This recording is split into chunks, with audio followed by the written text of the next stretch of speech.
this question of the relationship of faith to reason is one that one comes up against all the time.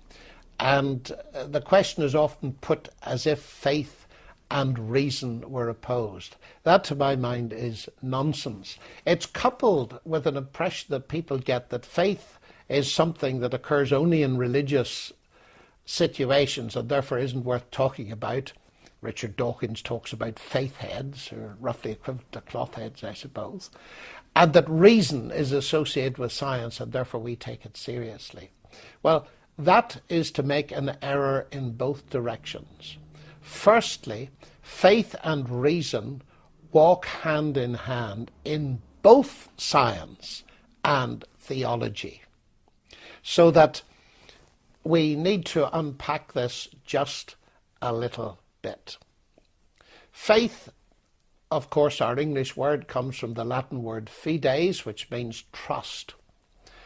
And in its normal usage, faith, reason, and evidence are words that belong very much together. If I go into my bank manager with a project of making money, the issue for the bank manager is, can he place his faith in me? Can he trust me? Of course, in these days of financial crises, the problem might be the other way round. Can I trust the bank manager? But leaving that aside, can he trust me? Now, he will want reasons to trust me. He wants evidence on which to base his faith in me. And he will ask me a whole series of very penetrating questions in order to see whether his faith is justified. And that applies right across the board. When we say we have faith in something, we trust it, we believe in it, the next logical question is, what reasons have you got? What evidence have you got for believing it? So if I say God is the creator of the universe, you are perfectly justified in saying, what reasons have you got? So that we need to distinguish faith from blind faith. What makes this discussion very complex is that many of the new atheists regard all faith as blind faith. But that is absolute nonsense. A man's faith in his wife is not blind. I even discussed this with Richard Dawkins, and he quite rightly gave me many reasons why he has faith in his wife. That is, we immediately see that that kind of faith can have reasons. It is evidence-based faith, but it is nonetheless faith. So that to say that all faith is blind faith is simply wrong in using faith in its general context, but it's also wrong using faith in its specifically religious context. The early scientists and many contemporary scientists weren't fools in putting their faith in God because they believed there was evidence for it.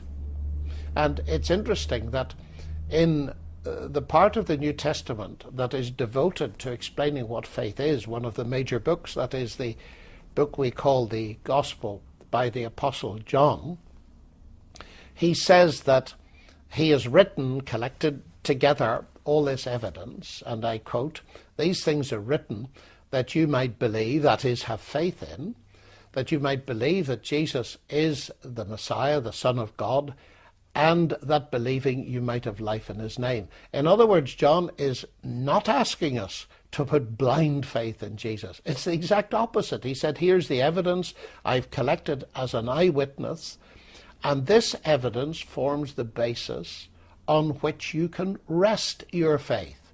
That is, he is appealing for evidence-based faith. It is, of course, the fact there is such a thing as blind faith, and it's very dangerous, particularly when it's coupled with unscrupulous religious authority, as we see in 9/11, the blind faith of those that drove the airliners into the Twin Towers in New York. That is blind faith, and it is to be roundly condemned. And I will agree entirely with the new atheists in condemning it, but I will not agree with them that that is the only kind of faith there is, because after all, some of them at least are scientists, like Dawkins and Dennett, for instance.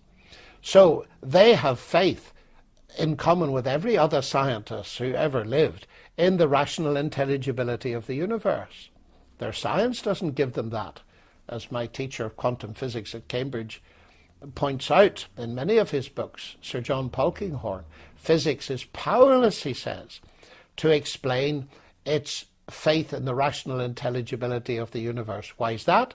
Because in order to do any physics, you must believe in the rational intelligibility of the universe. Now here comes the major irony. The atheists claim they don't have faith. Oh yes, they do, in their science, in the rational intelligibility of the universe.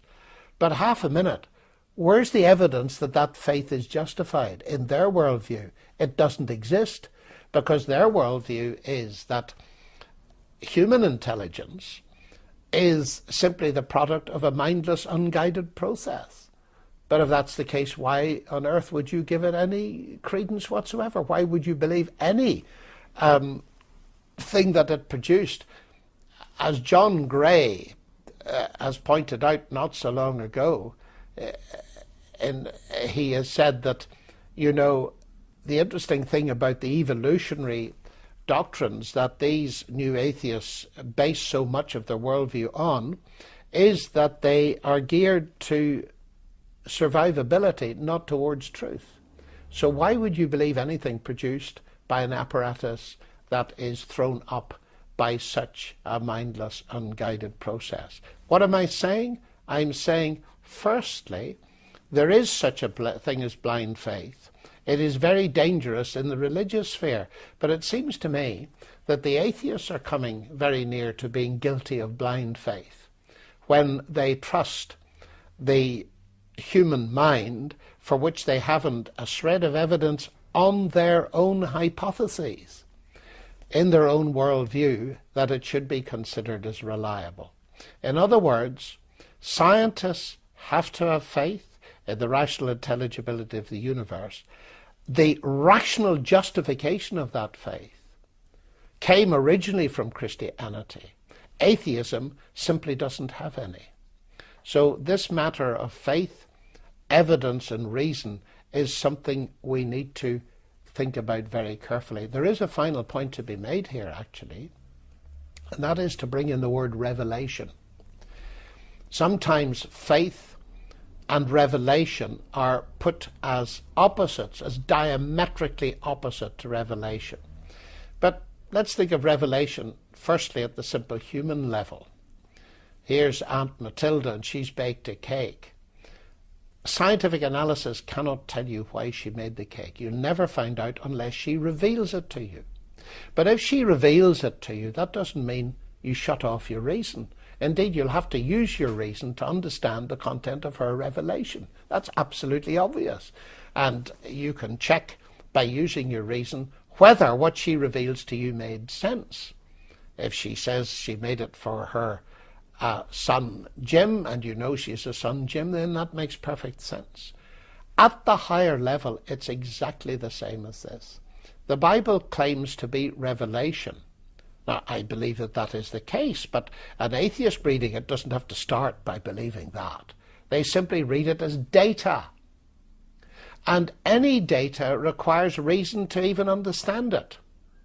I have never yet met anybody, Christian or not, who can read the Bible without using their reason.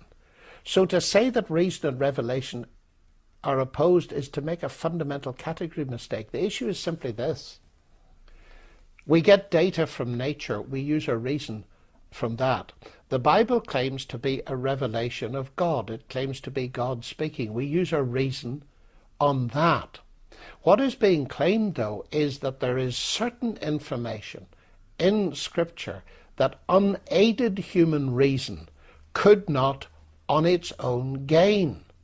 But what we are certainly not saying is that that revelation is against reason. Of course, it's nonsense. It proceeds from the source of all reason, God himself.